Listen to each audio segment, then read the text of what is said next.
Dr. Jason O'Connor from O'Connor Chiropractic. So what we're going to be talking about today is starting the new year off really well. We're talking about eat well and move well. So I know a lot of people this time of year, what they're thinking, I put on too much weight over Christmas, I feel stiff, achy from sitting around. So we just want to give you a real boost for the start of the new year. I'm going to start with some really simple concepts because I think it's so easy, we look at ourselves and we're thinking quite negatively, either how we look and how we feel. And then there's so much social media around now. I think it's terrible, with Facebook and Instagram, and there's so many pictures with filters on. And because of that, people think, oh, I want to look like them, I want to have that effect. And they start maybe looking at all these bizarre diet programs and training regimes and thinking, oh, that's what I need to do, or I need to go on that diet or that training techniques or plan. And I think a lot of it is just not sustainable. Even looking at, all these Avengers that, Thor and who else are on there, The Rock and, characters like that you see. People don't realise is that that's their full-time job, and they've got like a trainer, they've got a nutritionist, and they'll get into that shape, for that film, and then they'll go back to kind of normal, and that's nothing to do with health. So we really want to give you some habits that you can sustain for the rest of your life. And then yes, it may help you lose a bit of weight, or make you feel a bit better, or your clothes feel a bit better. But the biggest thing about it is getting you healthier. So yeah, we'll start off some basics. I always say, especially after Christmas, now if you look at a plant, so let's say you've got two plants, one's really healthy, and we've got the other one that's all withered and dying and brown, and it's not looking so great. So let's say my wife's been looking after that plant.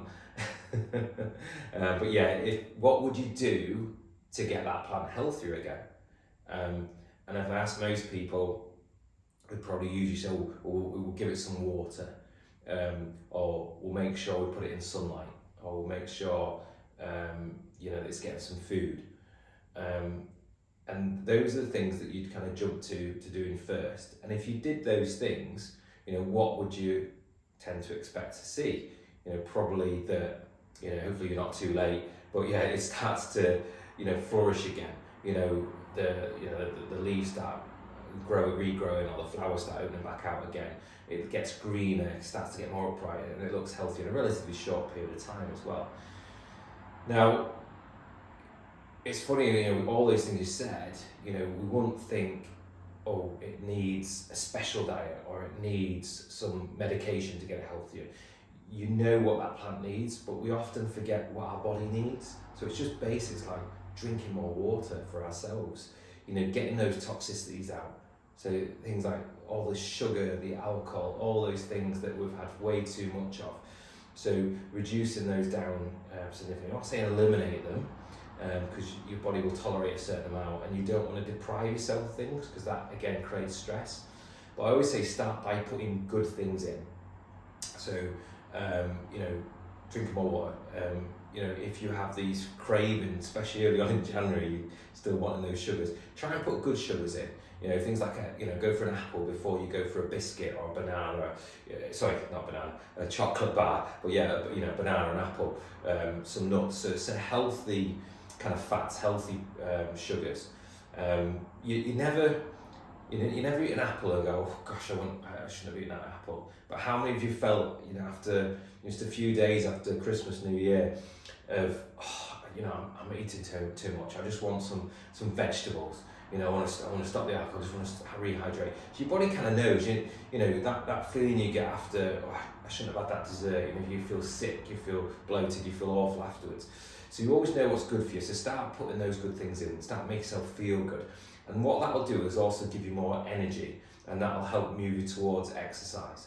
Now, so in terms of exercise, don't think, oh right, I need to lose weight. And again, one of the biggest mistakes is, right, I'll go for a run. So, it might have been weeks, months since your last run. Running's high impact. So you're going out on, your body's already feeling sluggish, feeling a bit inflamed. You start running, you start creating more impact through the joints, and often you get injured or you know, you feel really sore and you don't feel like doing it. So I always start off like low impact, so things like brisk walking, get some hills in, get out of breath, you know, get your body working, but try and avoid the impact. Things like the bike is fine, some swimming. So I always say start with those and start building those up. Certainly if you're patient with giving you the stretches, you may have dropped off those a little bit, so get back into your stretches. We have the classes here to give you some guidance. So Carl, the PT, he does the stretching, the strength work. We have Lydia doing Pilates. So maybe using those to help do it safely and start to build it back up rather than going into that high impact type exercise immediately.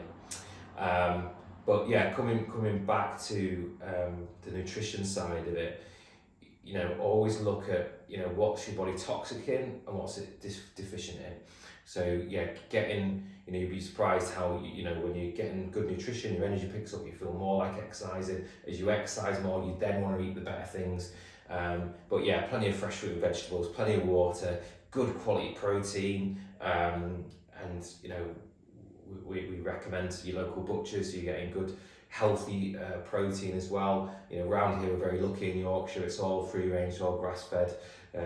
Elite Meat, we're using Starbuck for it, you know, that's one of our favourite for years. Gordon, he's fantastic there. So you can really point in the right direction. So don't always go for the cheaper options in the supermarket, because I always say, is it cheaper if it's got, you know, no nutrition in or really very little nutrition? Poor animal welfare is usually associated with poor quality nutrition as well. So yeah, looking at that. Or, you know, again, organic seasonal fruit and vegetables, and what I mean by that is not always having your favourite fruit or your favourite vegetable, because if you just eat those, they're not going to be in season all year, so then you have to have them, you know, they have to be shipped from all over the world, which is not great in terms of your carbon footprint, but also that they have to be picked when they're not ripe, so you get less nutrition in, and also they usually sprayed for loads of preservatives as well, so you're better off getting, again, local seasonal vegetables, and then you're getting one, they're tastier, and two, you're getting more nutrition out of it. So, and another thing just to add in briefly, because again I could go on nutrition for ages, is how you prepare the food. So a lot of you might be getting, you know, your local, your free range, your organic, you're getting all this really good quality produce, but then when you're cooking it, you're ruining it. So don't overcook things. So with your vegetables, you know, from my family, they always overcook things, so it's like your fork would just go straight through it. So light steaming is always better, because you still want that crunch in it, which also means it's retaining a lot more of the vitamins, the minerals, the nutrients as well. So light steaming, again, don't overcook the meat. Slow cooking's better. Again, this time of year, get your slow cooker, put your stock in it, your meat, your vegetables, or whatever different types of protein you want to put in there. Slow cook it, and it keeps all the nutrients in, and it's really easy as well. So again, we've got a young family and busy and trying to organise things. You can plan those ahead, and you know, you can put it on a timer, or you know, put it on a low setting, and so when you're coming back in the evening, it's ready for you. Because a lot of times we're not organised, so it's so easy, you know. And I've done the same. Like you've had a busy day, you're stressful, you're getting in, the kids are crying because they're hungry, and you think, I'll just get, you know, takeaway, Deliveroo, or whereas if you're organised, you know what you're doing that day, you have it prepared, and you're always going to good nutrition. So it's just, you know, write yourself a list, get these good habits in kind of early, and you'll be able to then sustain it a lot better. And again, you know, going back to the food as well, I agree, it is more expensive to eat healthy now, unfortunately. Before it was either free range or organic, or free range or organic. There was no kind of choice. But now with the supermarkets and people are trying to drive the price down, the consequence is the quality of our food source. So again, a lot of the supermarket foods, you know, the animals, they've been, you know, reared very quickly, and they've had quite poor conditions that they've lived in. Not the best diet, you know, so again, that's gonna pass on to us, so that's why you spend a bit more extra. One, it's better for the animal. The animals lived a better life, but also you're getting much better nutrition from it. And the reason why with the vegetables is, you know, a lot of these vegetables are sprayed with pesticides, herbicides, fungicides, and you notice all those have the same, what they have all in common is the word side at the end. And do you know what the word side means? Yeah, homicide. It means death. So do you want to be eating something that's sprayed with stuff that's got the word death in it? Probably not. So that's why, again, go for those organic options. If you don't as well, just make sure you wash it, and you can get these veggie washes as well. You just soak it in. So again, that can get rid of a lot of those chemicals off it, so you're not consuming it. Another thing just to watch out is a lot of the pans that are non-stick, they've got chemicals on. I think more people are aware of it now. I think there was a film that talked about all the chemicals involved in that. Was it Dark Waters that looked at the company that were dumping the chemicals, and all the people were getting really sick from the water which had been polluted by these chemicals. But yeah, they are quite toxic and carcinogenic. So again, we tend to use stainless steel pans. They're probably a lot better. But again, you can't cook things at really high temperatures really quickly because it's thick. But that's bad for the food anyway. So that there, in terms of cooking preparation, that's another thing to avoid really. Try not to have too much dairy. Dairy is designed for a baby cow. So when we tend to eat it, it's not great for our immune system. So a lot of things like asthma, autoimmune issues can be flared up. Things like eczema, they're all associated with having too much dairy. Lots of great alternatives, things like lots of the plant-based milks, nut milks, coconut milk, almond milk. There's so many different ones, isn't there? So there's some great alternatives out there instead of going for lots of dairy. Another thing is gluten. You've probably heard a lot of that. Novak Djokovic is in the news a lot for all kinds of things, but he's known for being removing gluten from his diet, and then his performance as a tennis player got a lot better. And again, what it does, it reduces inflammation in the body, so the joints, and also in the gut. So what you'll find is you'll be a lot less bloated. So everyone's at a certain extent slightly intolerant to gluten, because it's gluten is the sheath around the kind of wheat.